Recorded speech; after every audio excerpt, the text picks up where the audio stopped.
السلام عليكم ورحمة الله وبركاته. اللهم صل وسلم وبارك على سيدنا محمد وعلى آله وصحبه أجمعين. ازيكم يا أحلى متابعين في الدنيا كلها؟ يا رب تكونوا بخير، وحشتوني جدا جدا جدا. النهارده بقى جايبه لكم فيديو جديد، والفيديو ده بناء على طلبكم انتم. بس قبل ما نبدأ كده الفيديو عايزه اقول لك، لو انت ما تعرفنيش او اول مرة تشوفيني، انا سيلي من قناة اسرار المطبخ مع سوسة. قناتنا مليانة اسرار وجولات وروتينات وطبخات ووصفات وحاجات كتير جدا. من الاخر كده مع سوسة مش هتقدري تغمضي عينيكي. تاني حاجة، لو لسه مشتركتيش يلا دلوقتي دوسي اشتراك دوسي على زرار الاشتراك وفعلي الجرس على الكل عشان يوصلك كل جديد. متنسوش بقى كومنتاتكم الحلوة اللي بتشجعني وبتفرحني. وقبل ما نبدأ الفيديو الأول نعمل الاتفاق اللي اتفقنا عليه، ان احنا نختار ذكر من ذكر الله نقعد نقوله على مدار الفيديو، كلنا بناخد حسنات. النهارده هناخد ايه؟ ذكر الصلاة على الرسول، اللهم صل وسلم وبارك عليك يا حبيبي يا رسول الله.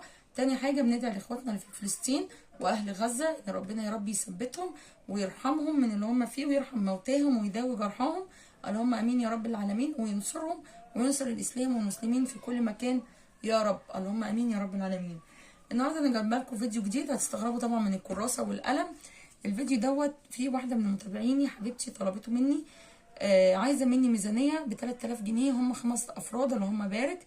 عايزه مني ميزانيه فطار وغدا وعشاء ب 5000 جنيه. انا الصراحه موضوع الميزانيات دوت انا اول مره اعمله، بس هي عشان حبيبتي وطلبت مني، وانا قلت لكم اللي يعوز اي حاجه في القناه يطلب مني، فانا ما قدرتش اتاخر عليها وعملت لها ميزانيه شامله الفطار والغدا والعشاء وكل حاجه حلوه جدا ب 3000 جنيه ليهم 5 افراد.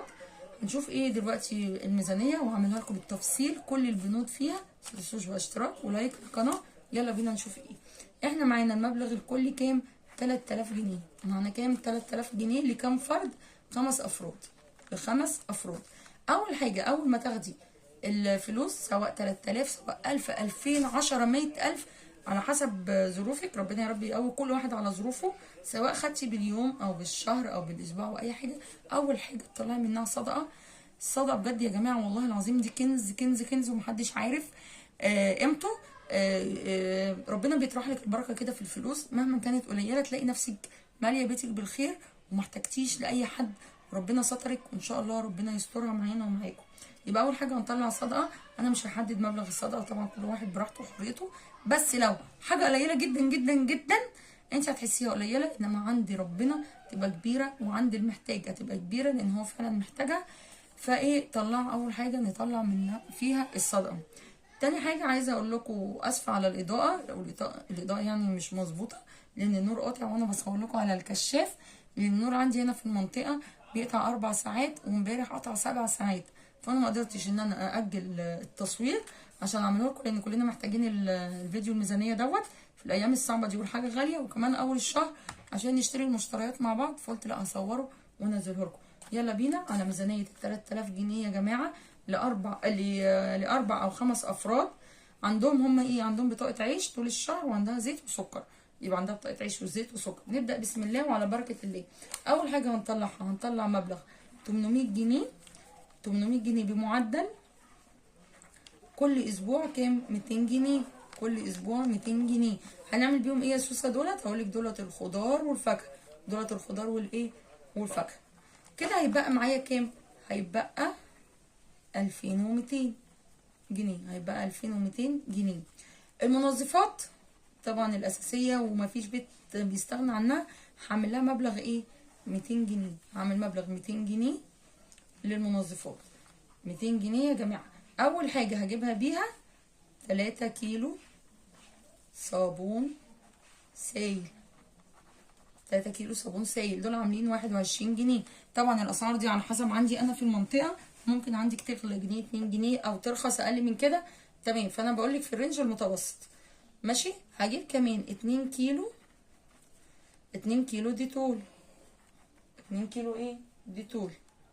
بكام؟ ب 14 جنيه. هجيب كمان 8 كيس اوكسي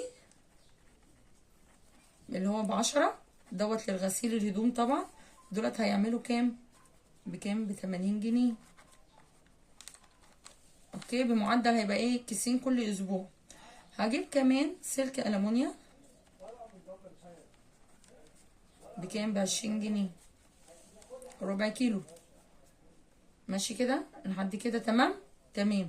هجيب كمان 10 كيس 10 كيس اوكسي جل، طبعا عشان الحاجات التانية مقاطعة. اوكسي جل بكام؟ عاملين 20 جنيه. هجيب 12 كيس للكمامة او للزبالة عزكم الله يعني، اللي هو ب2 جنيه، بمعدل ايه 3 اكياس في الاسبوع. عاملين كام دولت؟ 12 كيس، كيس ب2 جنيه هيعملوا معايا 24 جنيه. تمام لحد كده. هجيب كمان هنا 2 كيلو فينيك ب20 جنيه. طبعا الحر وفي الصيف بنمسح بالفينيك وبالديتول. الحاجه دي مش معنى ان احنا عايزين نوفر او ان انا بظبط ميزانيه ان انا انسى الحاجات المهمه، لا، انا عندي الاساسيات لازم. دولت هيبقوا عاملين الفينيك 20 جنيه. هجيب كمان ليفه مواعين ب5 جنيه، عشان في ناس بتقعد عندها الليفه، بتقعد عندها الليفه بفتره طويله، ممكن تعدي الشهر. لا يا جماعه، دي بتبقى اكبر مكان بتتجمع فيه البكتيريا، فبيبقى غلط جدا. وطبعا لازم كل يوم برضو نغسلها بميه سخنه بعد ما بنخلص المواعين بتاعتنا، نشطفها وننزل منها اي بقايا اكل. يبقى انا كده عندي المنظفات كده بكام؟ ب200 جنيه، اللي هم ايه؟ جبت 3 كيلو صابون سائل ب21 جنيه، 2 كيلو ديتول 14 جنيه، جبت 8 كيس اوكسي ب10 جنيه، الكيس ابو 10، ال8 ب80 جنيه، جبت سلك ألمونيوم ب20 جنيه، جبت كمان 10 أكياس أوكسي جل ب20 جنيه، جبت 12 كيس للزبالة، كيس أبو 2 جنيه، جبت قطعوا 24 جنيه، جبت كمان 2 كيلو فينيك ب20 جنيه، وجبت ليفة مواعين ب5 جنيه. كده الموظفات عملت معايا 200 جنيه، وفي 800 للخضار والفاكهة. كده باقي معايا كام؟ 2000 جنيه. كده الباقي 2000 جنيه. خلاص تمام. هجيب ايه بقى؟ هجيب 6 كيلو رز. الكيلو بكام؟ هنقول ب27. في اقل من كده، وانزلي ودوري ولفي على الحاجات اللي اقل والحاجات الرخيصه عشان توفر معاكي في الفلوس يعني، وفي الميزانيه بتاعتك ما تبص منك. هجيب 6 كيلو رز، الكيلو ب27 جنيه، هيبقوا عاملين كام بالظبط؟ 132 جنيه. عاملين 132 جنيه. وهجيب كمان 2 كيلو شعريه. هتقولي لي يا سوسه 2 كيلو شعريه كتير قوي، اقول لك هستخدمها للرز، وممكن اعملها في الفطار او في العشاء شعريه بسكر بلبن، تبقى حلوه جدا. هعملها معاكم مره في القناه، عشان في كتير من اخواتي العرايس ما يعرفوش يعملوها. هعملها معاكم ان شاء الله في القناه. 2 كيلو شعريه ب44 جنيه، على الكيلو المكرونه ب22 جنيه. هجيب كمان 3 كيلو مكرونه مشكله، 3 مشكله بكام؟ ب66 جنيه. هتعملي كيلو الا ربع، يبقى 3/4 كيلو، كيلو الا ربع في المره، 3/4 كيلو او كيلو الا ربع في المره. ماشي. هعمل كمان، هجيب كمان ب50 جنيه فول تدميس، طبعا فطار وعشاء. هجيب كمان ب20 جنيه فول مدشوش، دوت بقى للطعميه برضو، فطار او عشاء تعمل معانا. انا هعمل لكم في فيديو تاني تقسيمه الشهر، اكلات الشهر باللي انا بقوله دوت، عشان ما فيش حد يكتب لي في الكومنتات يا سوسه انت بتتكلمي كلام في الخيال، والحاجات دي هتكفي اسره ازاي؟ لا، انا هقول لك بس في فيديو تاني عشان الفيديو ما يطولش عليك. هجيب كمان ب30 جنيه عدس اصفر، وهجيب 2 ازازه زيت. طب ما انت عندها تموين، هقول لك مين يعني التموين مش ما بيكفيش، لازم كلنا بنشتري.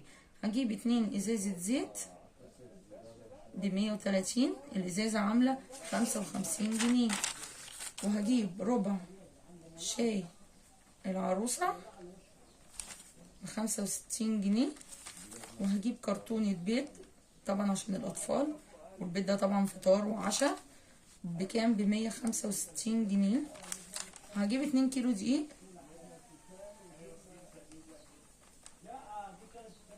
عاملين كام؟ 36، الكيلو ب18 جنيه. كده المجموع عندي كله كام؟ 700 جنيه. اللي هم ايه بقى بال700 جنيه دول؟ جبت 6 كيلو رز، وجبت 2 كيلو شعريه، وجبت كمان 3 كيلو مكرونه مشكله، وجبت ب50 جنيه فول تدميس، وجبت فول مدشوش ب20 جنيه، ب30 جنيه عدس اصفر، اللي هو نص كيلو يعني او نص وشويه على حسب برضو الاماكن عندك. وجبت ازازتين زيت ينفعوني في القليه وفي الطبخ وكده. وجبت كمان ربع شاي العروسه ب65 جنيه. وجبت كرتون البيض ب165 جنيه. و2 كيلو دقيق بكام؟ ب36 جنيه. كده 700 جنيه. على الاسعار دي ممكن ادور في هايبر في سوبر ماركت ولا حاجه اكون عامل عروض الاقي اسعار اقل من كده. هيفرق معاكي لو جنيه والله العظيم هتفرق معاكي، وهنشتري بيه حاجات تانية وهتظبط معانا الميزانيه. كده انا باقي معايا كام؟ 1300 جنيه. صحصحين معايا ولا لا؟ لو وصلت بقى كده عايزه الفيديو يوصل ل 1300 لايك، سيرش لايك واشتراك لو لسه ما اشتركتيش. هتقولي لي فين البروتين يا سوسه؟ هقول لك يا ستي ما تستعجليش. هجيب 330 جنيه. ب 330 جنيه هجيب ايه؟ كيلو ونص. كيلو ونص بانيه. كيلو ونص ايه؟ بانيه. هقسمه على 3 مرات. هيتقسم على 3 مرات. انا قلت لك في فيديو تاني هقول لك ازاي هنعمل بيه الحاجات دي كلها اللي جبناها. هنعمل بيها الفطار والغدا والعشاء. ال 330 جنيه هجيب كيلو ونص بانيه على 3 مرات. النص كيلو حلو جدا بمعدلها في المره لاسره يعني 4 أو 5 انفار. هجيب كمان ب 200 جنيه. ب 200 جنيه لحمه مفرومه. مفروم برازيلي. هعمله على مرتين. هخليها دلوقتي مش هنقول بقى تفاصيل الاكل. هجيب كمان ب 160 جنيه 2 كيلو سمك. وهجيب كمان ب 100 جنيه كبد وقوانص. مش عيبه ما تقعدوا تقولوا عايزه ب 100 جنيه عايزه ب 50 جنيه لحمه. دلوقتي الموازين الرقميه بيضربوا الرقم وبيحطوا عدد الجرامات فيها، يعني ما فيهاش اي مشكله. ما تقولي عايزه ب 10 عايزه ب5 كده عادي يعني، ما فيهاش عيب. هجيب ب 100 جنيه كبد وقوانص. وهجيب ب 220 جنيه 2 كيلو وراك.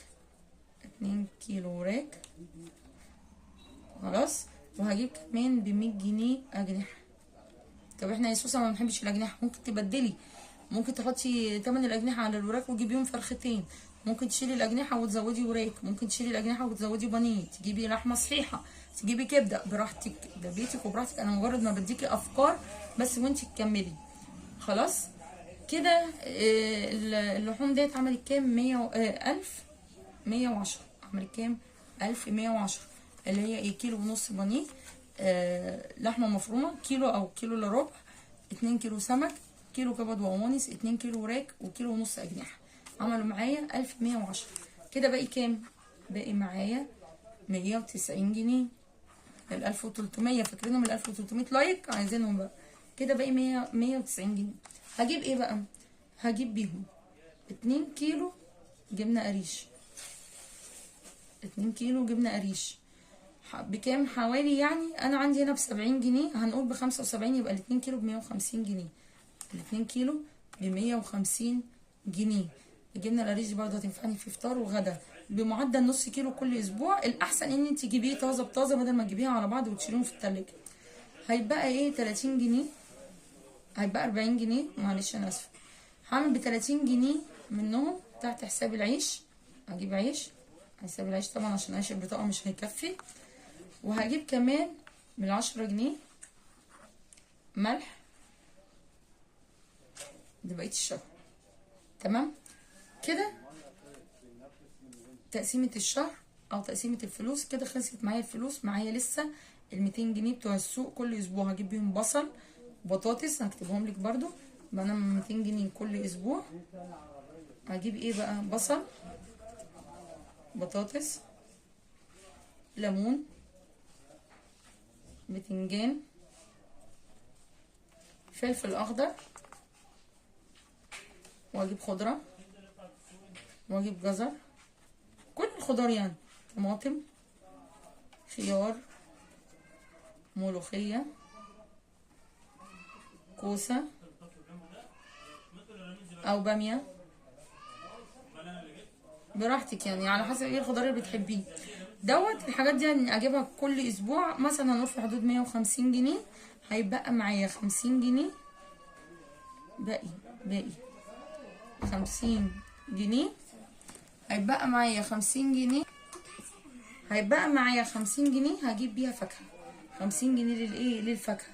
كل اسبوع هجيب بقى عنب، كانتالوب، اجيب بطيخه حلوه، مش برقوق، موز، فراوله، براحتك اللي انت عايزاه تجيبيه، وهجيب الخضار والفاكهه والعيش. كده يا جماعه،